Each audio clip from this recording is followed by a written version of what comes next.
Amigos televidentes, muy buenos días y como siempre nuestro agradecimiento por acompañarnos en otra propuesta de palpitar económico de puntos de vista. En esta mañana dominical nos acompaña Martín Valerio Jiminián, director ejecutivo de la Cámara Minera Petrolera de la República Dominicana.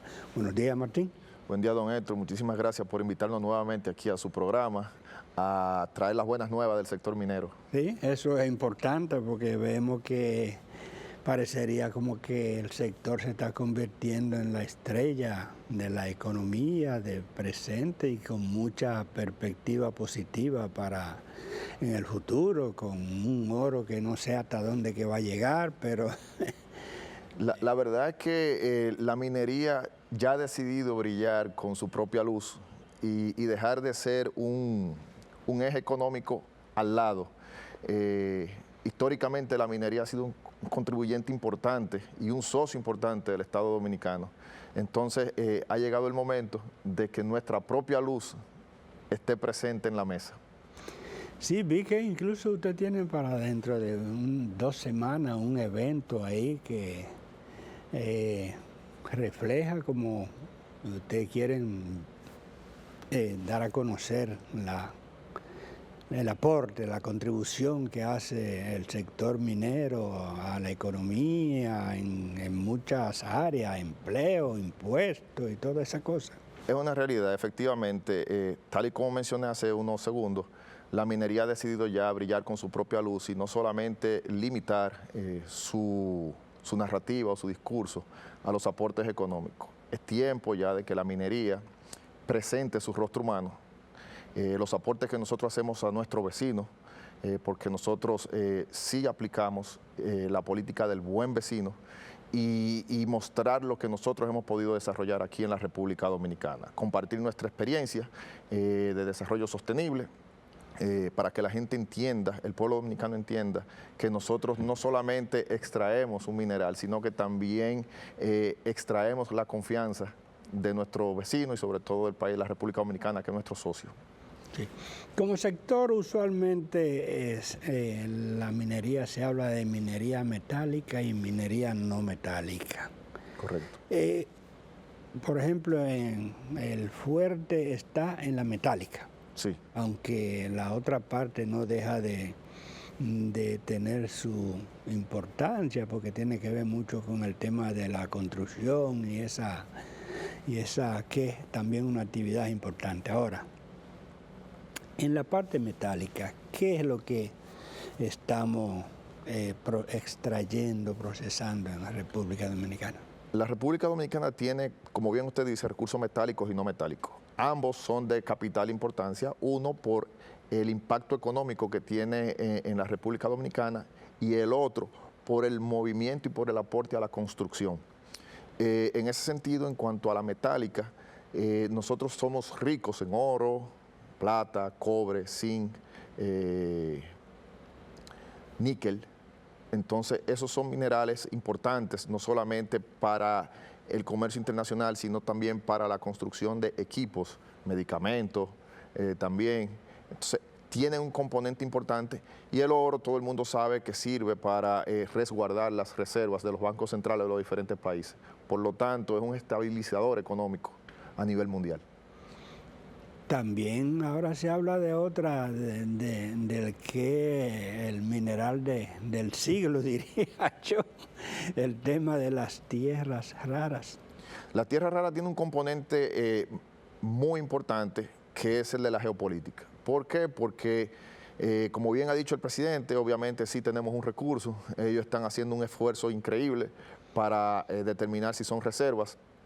Y de ser cierto, de confirmarse las cantidades que ellos proyectan, la República Dominicana se convierte en un jugador importante a nivel mundial porque mantendría la cadena de suministro en caso de cualquier conflicto. Entonces también esos componentes se utilizan para todo lo que es tecnología de punta. Pero al mismo tiempo hay que ver las tendencias. Y uno ve ahora, por ejemplo, cómo China ha movido sus inversiones del litio hacia el cobre. Entonces, ahí hay un movimiento interesante que hay que ver cómo eso avanza aquí en la República Dominicana, porque también producimos cobre. ¿Y a qué obedece esa mutación?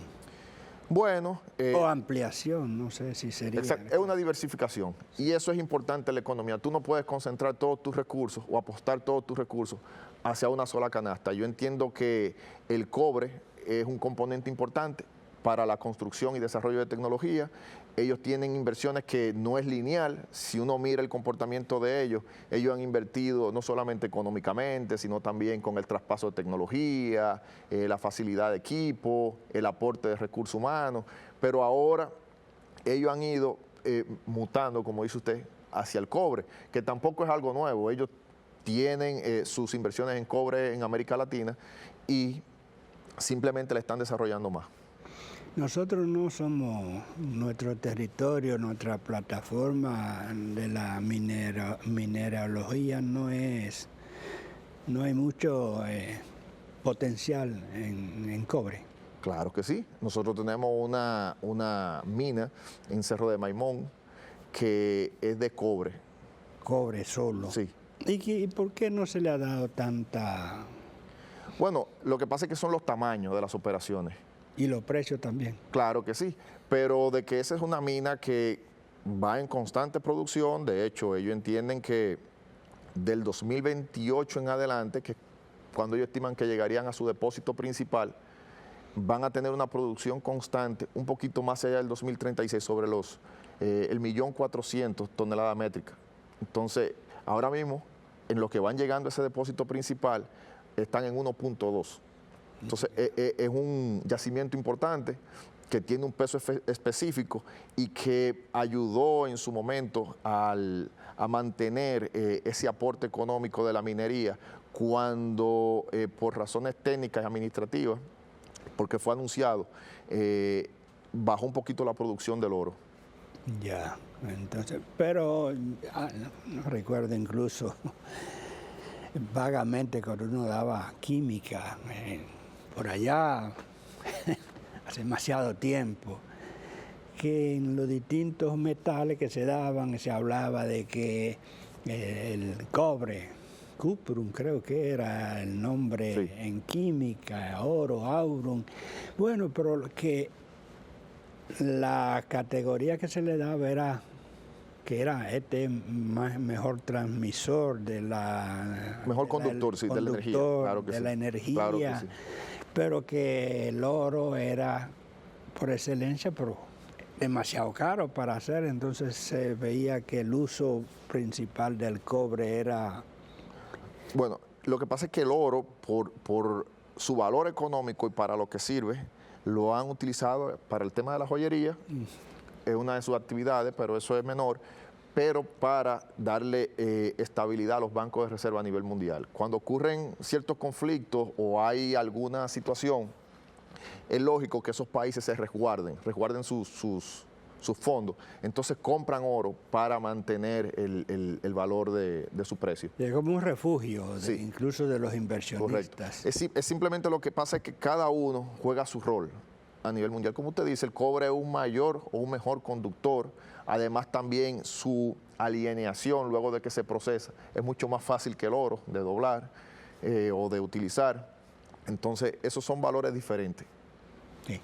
Entonces, esa mina que tendrá aparentemente todavía lo mejor por aportar, pudiera incluso darle una mayor proporción a la oferta minerales de la República Dominicana, la oferta exportable, porque uno lo veía antes, oro y plata, los lingotes usualmente iban con las dos cosas y se hacía la separación fuera. Oro, cobre, sí. Níquel, ferroníquel, en una época bauxita. Sí. Ahora eso... Mire, yo creo que cuando don Pedro Mir decía en su poema, hay un país en el mundo ubicado en el mismo trayecto del sol, lo decía por la condición privilegiada de la República Dominicana. O sea, el hecho de que esta isla de 48.000 kilómetros cuadrados, que de hecho es una isla compartida, tenga esa diversidad de minerales, esa riqueza mineral, nos hace un país especial. Pero es especial cuando usted convierte ese espacio en patrimonio. Es patrimonio cuando usted puede desarrollar algún tipo de actividad económica. Entonces, no, ¿qué tenemos que hacer? Darle seguridad a esos inversores. Darle seguridad y obviamente por parte de las empresas corresponder a esa confianza y seguir actuando como actuamos, dentro de las leyes, cumplir las leyes, darle ese valor a nuestros socios, porque el Estado es el dueño del subsuelo. Entonces, yo creo firmemente que si nosotros le damos esa seguridad jurídica a las empresas, a los inversores, sean nacionales o extranjeros, vamos a seguir descubriendo la riqueza mineral de la República Dominicana. ¿De qué depende esa seguridad jurídica? Bueno, ¿algún marco, alguna ley que se necesite o qué? Efectivamente hay una intención que no es de ahora, tiene ya algunos 9 años, 10 años, de modificar la ley minera. Actualmente estamos en un proceso muy avanzado que va liderando el Ministerio de Energía y Minas. Ya el proyecto ha sido socializado. Ellos tienen los comentarios de los stakeholders importantes que tienen que ver con el sector a nivel público y privado. Entonces ya lo que queda es pues que nos sentemos en una mesa, empecemos a acercar posturas y tener el mayor o el mejor consenso posible que sea justo para todas las partes, el Estado en su calidad de regulador y nosotros en nuestra calidad de inversor. Entonces, dicho eso, cuando usted modernice esas leyes, que es uno de los atractivos de por qué la minería ha crecido tanto ahora, que tenemos esa buena nueva de que hay una posibilidad de un marco legal más robusto, más moderno y que dé esa estabilidad, los inversores empiezan a colocar su dinero. ¿Por qué? Porque es muy diferente cuando usted empieza a jugar un juego y a mitad del juego le cambian las reglas del juego. Entonces, eso es lo que se busca con esa seguridad jurídica. Entonces, el fundamento jurídico minero ni siquiera viene por una ley. El fundamento jurídico minero viene desde la Constitución. El legislador fue previsor y lo vio ahí, lo dijo en el artículo 14, que el Estado es el dueño del subsuelo, y en el artículo 17, que esos yacimientos pueden ser explotados o aprovechados de manera sostenible, que es lo que ocurre ahora. Entonces ya usted tiene que ir al artículo 50, que es el que promueve la libertad de empresa.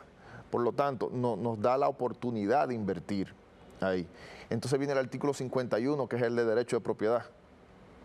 Entonces viene el 66, que dice que el Estado es aquel que se encarga de vigilar y de asegurar que las prácticas que uno desarrolle vayan de mano del medio ambiente, tiene la obligación de cuidarlo. Y tiene el 67 que habla de crecer de manera sostenible. Entonces, en fin, las bases para un marco legal moderno no vienen solo por una ley, ya la Constitución nos dio esa oportunidad para nosotros elaborar y desarrollar ese marco de manera conjunta, tanto sector privado como gobierno. O sea, la sustantiva te manda a que tú utilices leyes adjetivas. Claro. Para normar el sistema. Vamos a hacer una breve pausa comercial y volvemos en unos instantes.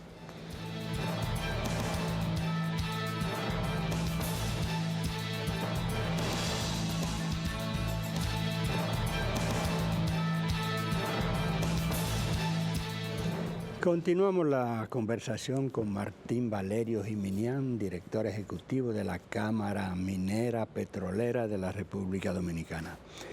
Pudiéramos ya darle un poquito más de evidencia a la minería, o sea, qué aporte hace a la minería, a la nómina global del país, o sea, me refiero a los empleos, cuánto empleo se produce en el sector, cuánto contribuye a la sostenibilidad del país a través de los impuestos que paga. Okay, ¿Tenemos eso? Sí, vamos a ver. A nivel de nómina de las empresas, tenemos alrededor de 7,000 empleos directos, formales, que reciben un salario que es el doble del promedio nacional. Ya eso es un impacto directo, no a la economía, sino al encadenamiento productivo. ¿Por qué? Porque cuando usted tiene un empleado o un colaborador con un mejor salario, un mejor poder adquisitivo, él tiene una capacidad mayor de adquirir bienes y servicios. A eso usted tiene que sumarle el encadenamiento productivo. Estamos hablando de que tal vez más de 300 empresas de la República Dominicana, más de 500 empresas seguro, entre un 50 y el 60% de sus ingresos son por la minería. Usted tiene un pueblo como Cotuí, Sánchez Ramírez, la provincia de Sánchez Ramírez, que no solamente tiene la única universidad del país que ofrece la carrera de geología, UTECO. Es una provincia que el año pasado una sola empresa minera le invirtió, le gastó 55 millones de dólares en la adquisición de bienes y servicios. Pero a eso usted tiene que sumarle que nosotros tenemos que desarrollar la infraestructura por el tipo de movimiento que hacemos. Y le estoy hablando de electricidad, le estoy hablando de carretera, le estoy hablando de telefonía, le estoy hablando del internet, le estoy hablando de que hay que construir escuelas porque obviamente nosotros aumentamos las poblaciones, en el sentido de que hay empleados que se quedan a vivir ahí mismo en la comunidad por un tema de cercanía de su trabajo. Colaboramos también con los movimientos culturales de las provincias y también con la creación o la construcción de policlínicas, clínicas, hogares o estancias para niños para que las madres puedan ir a su trabajo. En fin, la minería en los pueblos se ve de diferentes colores, de diferentes matices y de diferentes perspectivas. Ayudamos a crear pequeñas y medianas empresas a que no solamente, como decía la Biblia, pesquen, se coman el pescado, sino que aprendan a pescar. Entonces, es un trabajo social interesante, con un aporte económico muy fuerte y de manera intensiva. Esa parte me llama a mí a la pregunta porque esa es generalmente la mejor cara, pero a veces trae otra cosa, y es el tema de lo que le llaman la remediación de los pasivos ambientales. Sí. O sea, también me imagino que el ejercicio de una minería responsable, como le llaman, implica que haya una mayor disposición de la empresa a no solo dejar los hoyos, sino a, si se puede o en lo que se pueda, restablecer, por ejemplo, la parte ecológica de Don Héctor, arborización, algo así. Usted usó la palabra correcta, las dos palabras correctas, minería responsable. Cuando hablamos de minería responsable, es que nosotros estamos en la capacidad de rendir cuentas y de obviamente admitir cuando lo hacemos mal, pero sobre todo reconocer cuando lo hacemos bien. ¿Por qué? Porque nosotros actuamos desde el marco de la ley. Para nadie es un secreto, eso es historia, eso está ahí, que hubo una empresa que era administrada y operada por el Estado, que al momento de su cierre, lo que ocurre, ni tenían los recursos tecnológicos, ni tenían los fondos. Su plan de cierre fue muy pobre y eso provocó un daño ambiental terrible y dejó un pasivo ambiental terrible, que empezó a recuperarse a partir del 2011 y sigue en ese proceso. Cuando digo que empezó a recuperarse es que el presidente Mejía le puso un apodo muy particular al río, que fue Río Coca-Cola, y no porque sabía bueno, sino por el color y los ácidos. Y obviamente eso había matado parte importante de su flora y de su fauna había migrado. Sin embargo, el río se ha ido recuperando, por eso usted tiene proyectos pesqueros ahí, de criadero de peces, ahí en ese mismo río. También tiene que la capa vegetal ha vuelto y que la fauna también ha regresado. Entonces, es un proceso activo que se mantiene y como muchas veces invito yo tanto a la prensa como a los ambientalistas con los que tengo la oportunidad de conversar, yo muchas veces les digo, bueno, hablamos de ese pasivo, de ese daño ambiental, pero tú tienes que decirme cuál en los últimos 2 o 3 años, para darte un marco de tiempo, ha sido un accidente ambiental que haya causado la minería. Y si buscamos, no lo hay, porque eso es un accidente que no se puede tapar, por diferentes razones. Estamos hablando del medio ambiente, pero estamos hablando de una empresa minera. Y usualmente la noticia tiene más impacto cuando hay una empresa que tiene tanto impacto económico o genera tantos ingresos, la magnifican, y no ha habido eso. Entonces, en ese sentido, le digo, pues entonces vámonos a correr el reloj más para atrás, en los últimos 10, 15 años, y lo que ha habido es una recuperación. Ahora bien, un error que sí hemos cometido constantemente los mineros es que no comunicamos correctamente. Yo creo que un paso importante debió haber sido, desde el principio, en cualquier operación donde nosotros retomamos, mostrar lo que encontramos, pero ir mostrando cómo vamos construyendo y dejando el sitio. O sea, cómo se ha ido la recuperación, si cabe el término. Nos faltaron las estadísticas de los aportes de la minería, por ejemplo, que son un gran contribuyente de impuestos. En los últimos 10 meses, a nivel de exportación, hemos aportado sobre los 1.600 millones de dólares, lo que eso contribuye a la balanza de pago. Y a nivel de impuestos, pues hemos recaudado más de 16.000 millones de pesos dominicanos, que igual tiene un impacto interesante. O sea, sostienen parte del presupuesto. Claro, sí. Pero la idea es que eventualmente podamos convertirnos con un marco legal más fuerte que permita atraer más inversiones en lo que es Perú y Chile en cuanto a su aporte del Producto Interno Bruto. En este país, pues somos un actor interesante e importante porque aportamos sobre el 1.4, 1.5, en nuestro mejor momento fuimos 2.1, pero en Chile y Perú, por las leyes que tienen y la cultura minera que han desarrollado, ellos aportan entre un 11 y un 12% al Producto Interno Bruto. Al PIB. Sí. Oh, sí. Esa debiera ser una meta interesante para nosotros y por eso tal vez en el 2036, con la iniciativa que tomó el gobierno de crear esta mesa para el plan Meta RD 2036, de lo cual el presidente de la Cámara Minera es el coordinador de la mesa minera, que tiene no solamente a gobierno, sino que tiene otros gremios importantes. Nosotros hemos identificado nuestras 5 prioridades para poder contribuir y es un plan interesante porque es un plan que es supragobierno, es un plan nacional que si se ejecuta bien y se le da la cadencia y el seguimiento necesario, va a beneficiar a la República Dominicana. Don Martín Valerio, gracias por acompañarnos en esta entrevista y espero que en una próxima ocasión estemos juntos por acá hablando sobre, ya quizá a lo mejor ya haya más noticias importantes sobre, qué sé yo, la tierra rara o la minería en sentido, un yacimiento o el yacimiento de San Juan que ya por fin se haya... Correcto. Así que... No, muchísimas gracias por invitarnos. Usted es un buen amigo del sector minero y con preguntas muy educadoras y constructivas. Bueno, gracias. Y a usted, amigo televidente, como siempre, la cita para el próximo domingo en otros puntos de vista. Hasta entonces.